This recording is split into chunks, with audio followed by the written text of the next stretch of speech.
Game 4, we played a Mr. Douglas W. Jackson. He was rated 1028. I was now 0-3. And this is the last game. I was super tired. And, wait, is that the correct? Is this the incorrect PGN?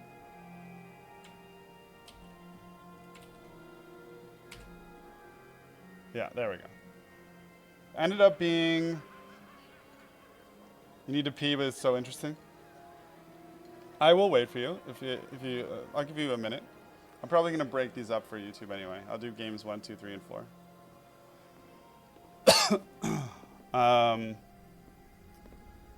Yeah, go and come back.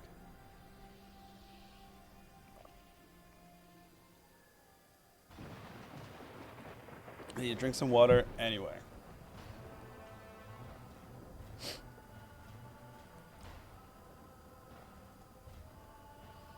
This is a Tower of Kazakhstan? I'm trying to remember this song. Oh yeah, fuck, okay.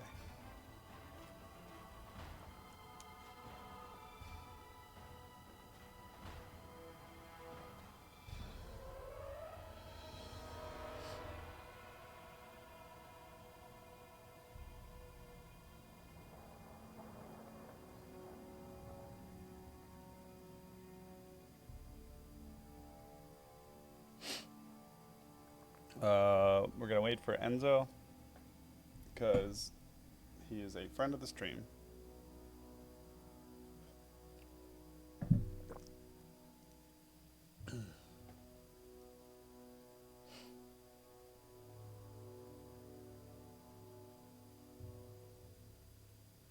All in all, the experience was super awesome though. I learned so much. Awesome. Cool, Enzo. Enzo's back. Stream friends are awesome friends, so we will make time for you. So, getting into game 3. I was really tired. I was 0-3. But I had made up my mind at this point. I was raging after my second loss because it was my fault. Completely my fault. They were all my fault, but the first game could have gone either way if I would have just played f4. I think I was in that game. I could have drawn. The third game, I think I could have or should have won had I done the right things. But they were close either way. The second game, I was raging. But I had made my mind up after this game, and I took like a 2-hour break, that I was just going to put everything I had into it and just see how it goes. So we have the black pieces, and he opens e4. So I go into my accelerated dragon. I felt really good about that. My accelerated dragon is probably my highest win rate at this point of all my openings. I'm really comfortable with it, and people around my level aren't as comfortable with it. He was clearly not comfortable because he thought about what to do at this point for 3 or 4 minutes. Literally move 2. And I'm like, okay.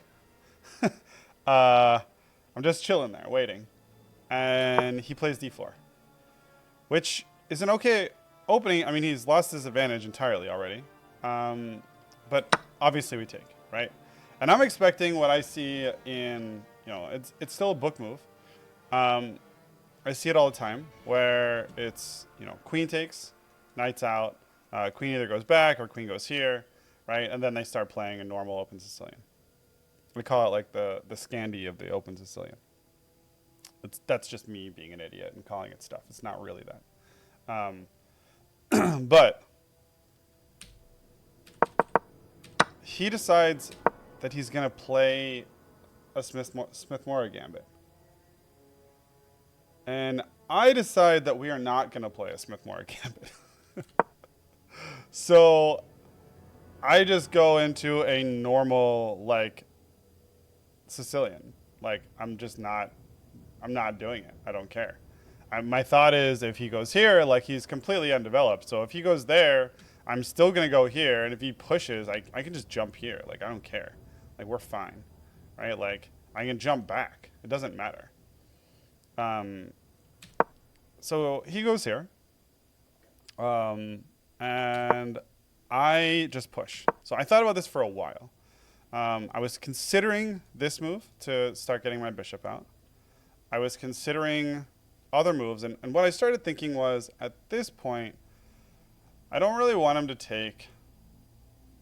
well, basically, I guess... he was playing like a weird gambit style. And I was just thinking, if I can get rid of this pawn... I'm going to be in an interesting position that's pretty solid. So I'm thinking if I go here, he's probably going to take here, and I'll take here. Right? On the other hand, if I go here and he takes, if I go here and he takes, then queen takes, right? And then my queen's here. And if he takes, then I can take, and he's going to have to take this way instead of getting his queen onto the board. Because what I didn't want was for him to get his queen on the board. What I was concerned about was him going like this, and then taking here, and then getting his queen here, before I get a chance to get my bishop out, right? Because then I kind of like can't ever get my bishop out.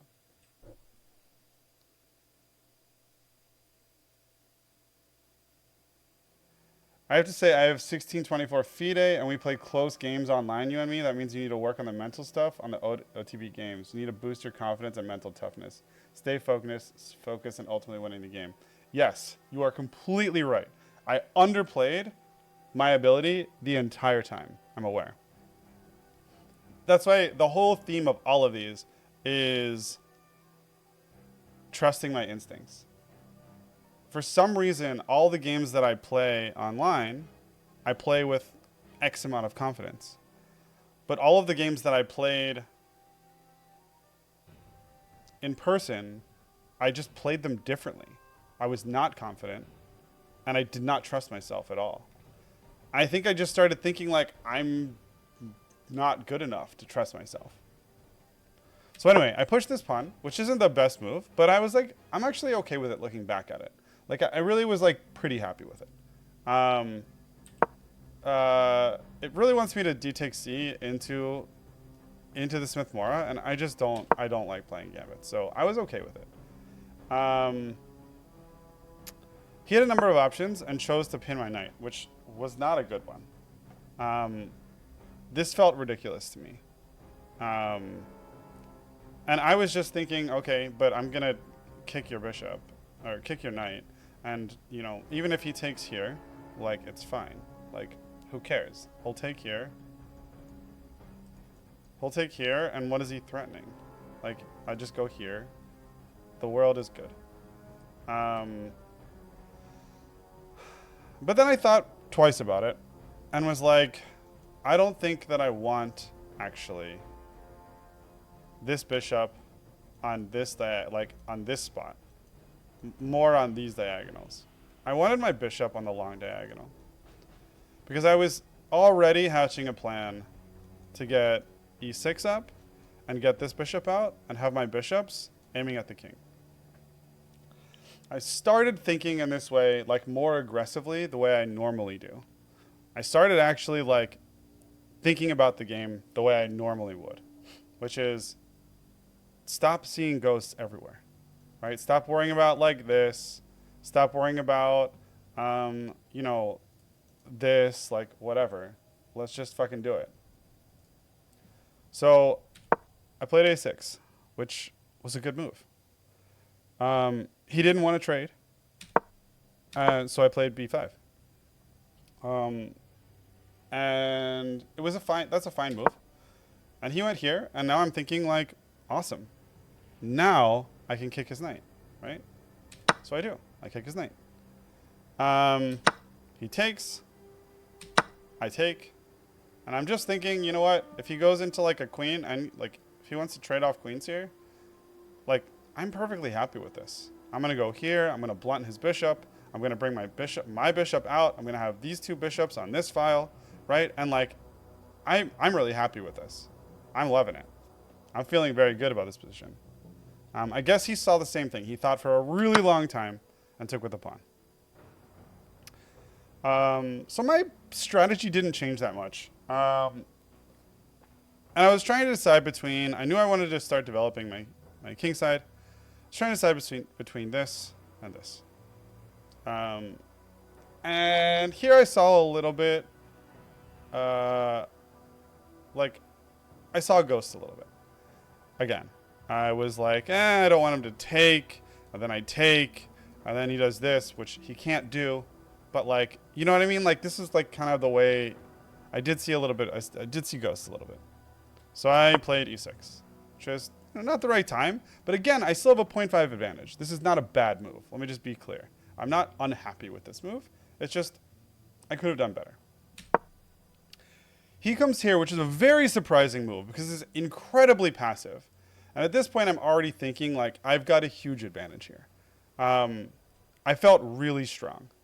And I make this move after a lot of thinking. What I was thinking was, if he brings his bishop back, I'm happy to take. That's fine. On the other hand, if he brings his bishop back, and I come like back here, for example,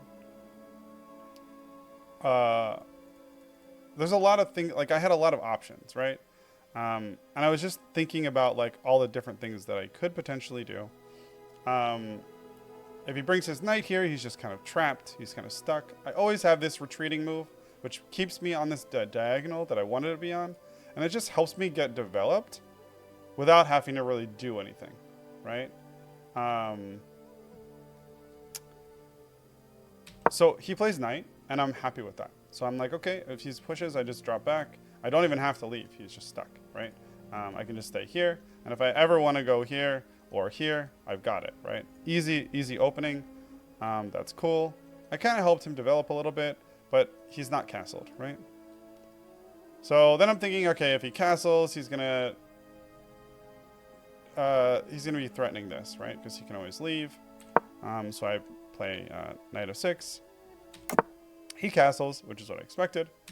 And I decided to drop this pawn for an interesting reason.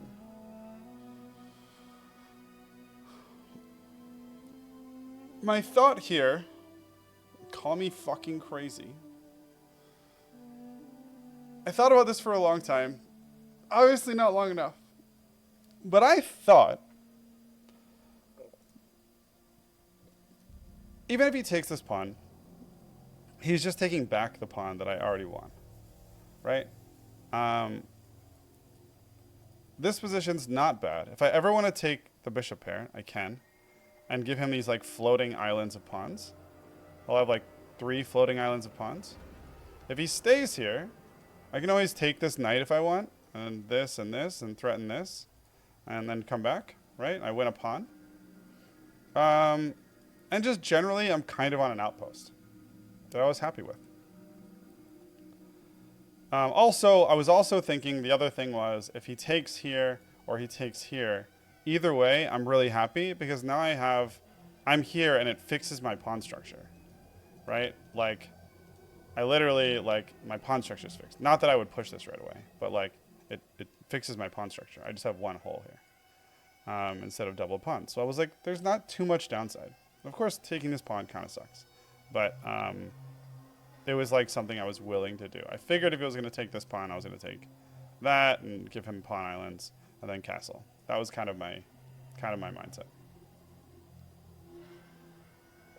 Please think like this in our game too. Yeah, no, I don't usually think like this when we play.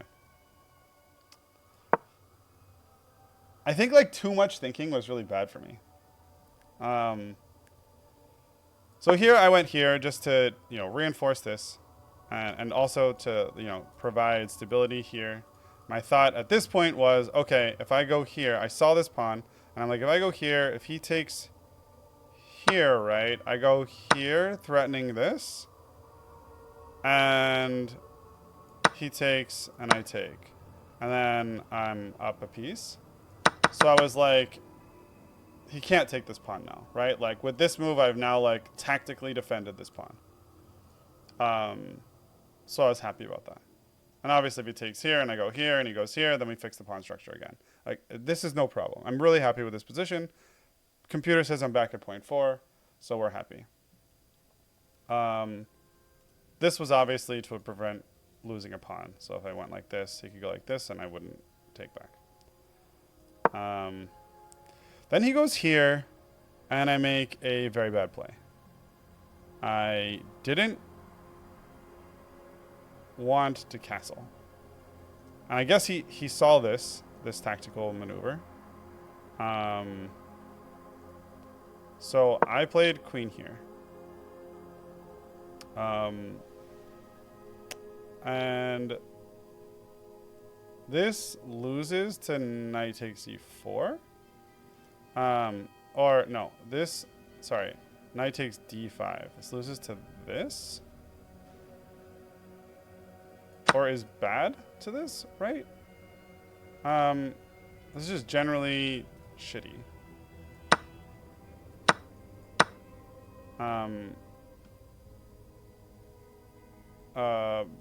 Because we have like this problem, I think, right? We have like a lot of threats here. Yeah, c8, check, take, right? Then we have this check, which is really pretty gross. And if we go here, you know, like, this is really ugly. I don't know. Anyway, he didn't. He goes there. I went here and just said, like, let's trade. We're still dead even. I was still feeling very comfortable at this point. I knew I still had this in my pocket, and I was waiting for him to see how he was going to handle all of these threats. Right? I thought he was just going to take, and we were going to go like this, and we were going to go into an endgame. I was just going to not castle. I was just going to go here next, and then we were just going to go into an endgame. And I was okay with that. I was fine with all of this. I was still going to do this, right? If he trades, and I trade, and he doesn't move, like, I still have this in my pocket. He's got to, like, move somewhere to do something, all of which are going to create threats.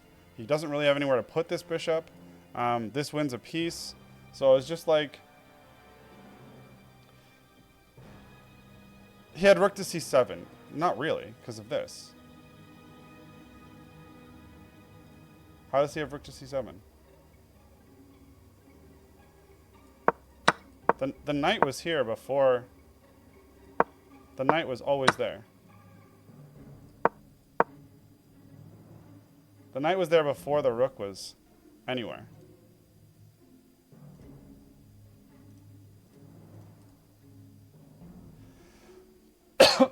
Yeah, I looked at rook to c7 when I was playing. I did notice it. So I was like, do I play this? No, I don't really want to do this. So I'll just leave it here because this isn't a threat, and that's not a threat, and that's not a threat, and that's not a threat, and that's not a threat, and that's not a threat. So, like, I was not worried. Yeah. Blah. So I go here, and he thinks for like a long time, and I think he's really stressed out because he doesn't want to do this. Because this just like, I think it just made him feel really bad. He was in like an uncomfortable position. And arguably, I wouldn't want to be in this position either. I like my position a lot better here.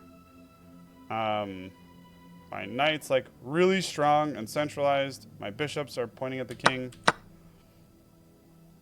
And he does this thing, which was amazing. Amazing. So I take like, this was the longest I thought in this entire game. Because I'm like, is he really smart or is he really dumb? Because I'm like, wait. He gives up a bishop and forks the rook and queen. Am I missing something? Like, is there like a weird mate that I'm not catching? Is there gonna be something to do with like some like knight here and like check and like some shit's gonna happen that I don't understand? There was not. His elo was 10. I said in the beginning it was 1028. So I just took. So eventually I looked at it and I was like, nope, there's no ghosts. There's nothing here. Because for a minute I was like, wait, here into here if I take back? But then I'm like, wait, I just go here. So yeah, no. He's visibly frustrated at this point. Visibly frustrated. Because he's trying to find a way to save his queen and also save the rook. And the only way to do that is to trade queens. And trading queens after you lose a whole piece is just really shitty. So he trades queens. Because literally otherwise he loses a rook. And then he proceeds to make another like pretty critical error. Where he goes rook f2. So the stress got to this guy too. So I feel less bad. I felt less bad when this happened because it was clear that the stress was really getting to him and it had really gotten to me. So I was like, all right, we're going to win this game. And this is when I like knew I was going to win the game. I was like, for sure we're going to win the game. I castled just to take the sting out of any of this nonsense. And what I was thinking was, if I castle, he's going to try and do this, right? This is what he wants to do. But if he moves here, and I move here, he has no choice but to take.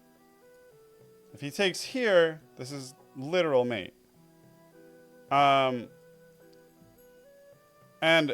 if he drops back, I just take, right? And if he goes back here, I take.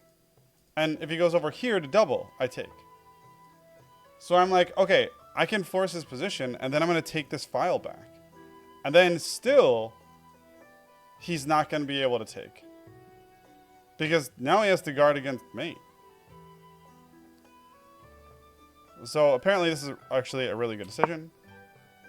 Well, he went there first. And I just said, we're doing this. Let's do it. He has to take. I take. He goes here. He has knight c5.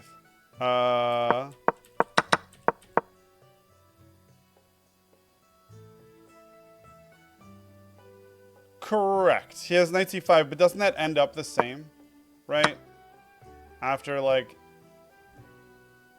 I guess it doesn't end up the same because he's got this here. But, I mean, this isn't good for him, right? I can still... He still can't take this now. Take with pawn. Isn't that... this still isn't... I still don't... This still isn't good, right? He's all opened up. He's down a piece. So he needs something, like, to happen. And nothing's happening. Yeah. But, okay. So, you're right. Well, either way... At this point, he does not have knight c5. This is when I play rook c8. At this point, there's no stopping it, right? Like, there's no stopping it. So he goes here, I take, and he's in a lot of trouble, obviously. And he just starts throwing pawns. And I'm like, okay, that's interesting. And I start calculating, and I miss the calculation, which is frustrating. I started calculating. I'm like, okay, let's think. And it took a while to calculate. I just couldn't get it. I couldn't figure it out in my head. My thought was, he goes here. Rook goes here, right? He can't drop back, because then it's just, just go like that. He just loses another rook, right? So rook goes here. He comes here. And then, what was it? It's... What I missed was this check.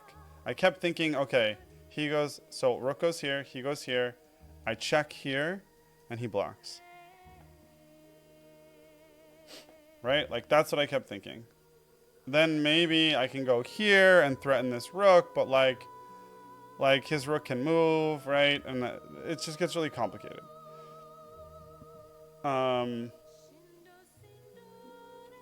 What I missed was... Apparently what I missed was... If this goes here, this goes here... Sorry.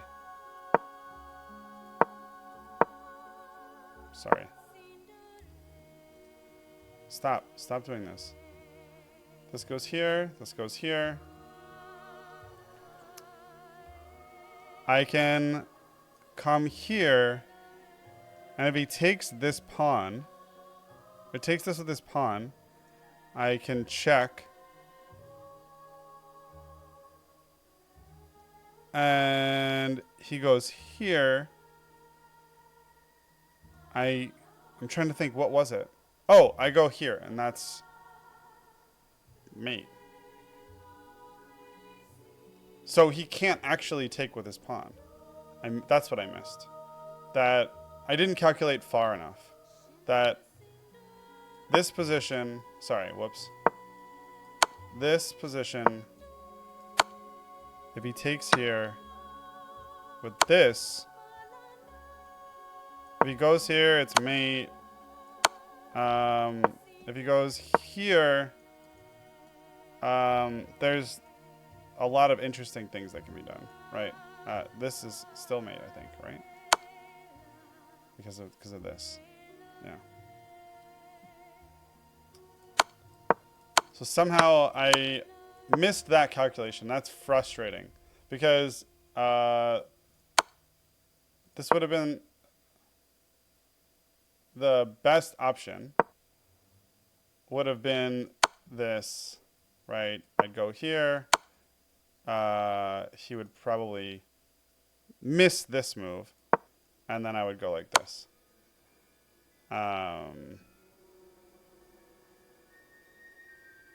Yeah.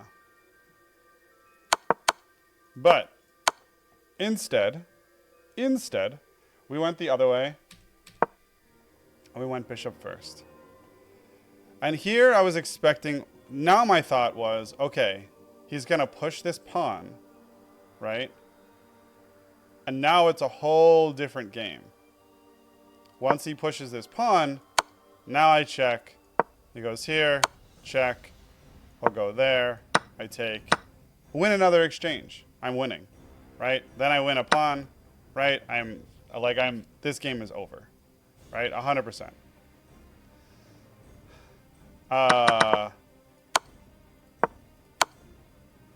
So yeah, so I was really happy with this move, that I found this retreating move. It felt really good. And then he missed it. I don't know if he thought I was just trying to,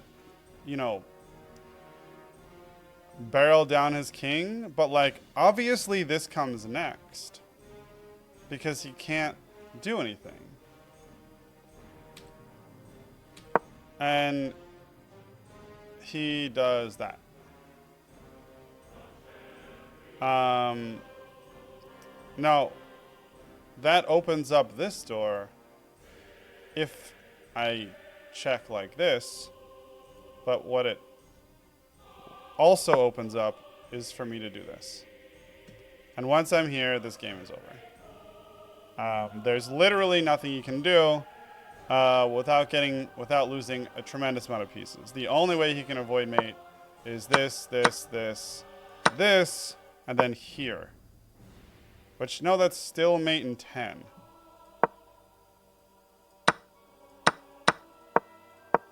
Yeah, so, I mean, his best move is, what, rook e1? No, his best move is to lose this piece entirely. And then come over here. Okay, that gets him out. So, that just loses a rook. That's game over, because that's not even exchange. So at this point, he resigns. And we took down our first win. That felt great. And I was super happy with it. And we were 1-3-0, which was not a good first outing. But It made me feel better about my previous assertions that I probably could have beat all 3 of those players had I trusted my instincts and not gotten frustrated. Because I was really starting to feel bad about myself and feel like maybe I'm misreading this situation and maybe I really can't actually do any of this stuff and maybe I'm not as good at this as I thought. Not that I think I'm good at it, but maybe like, you know, I'm not, what's it called?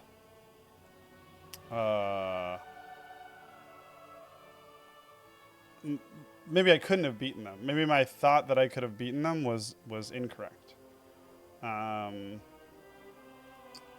So I don't know. That was a hard thing for me to swallow. But then winning this game like gave me a lot more confidence, and I felt like, yeah,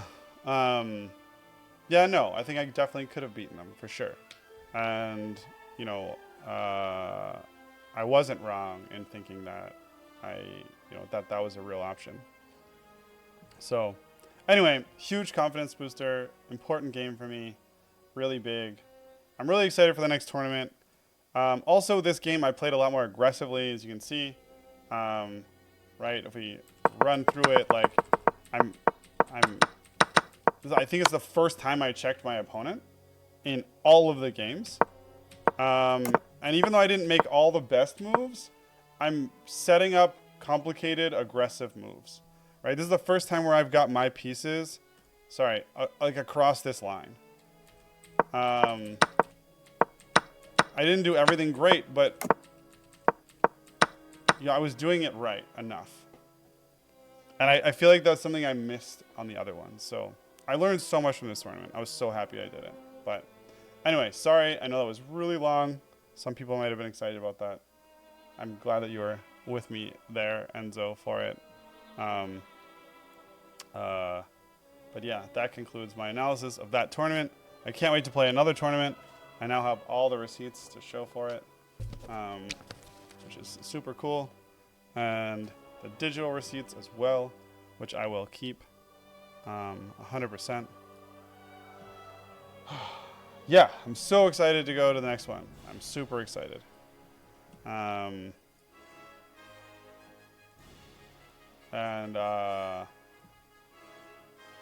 it's gonna be fun.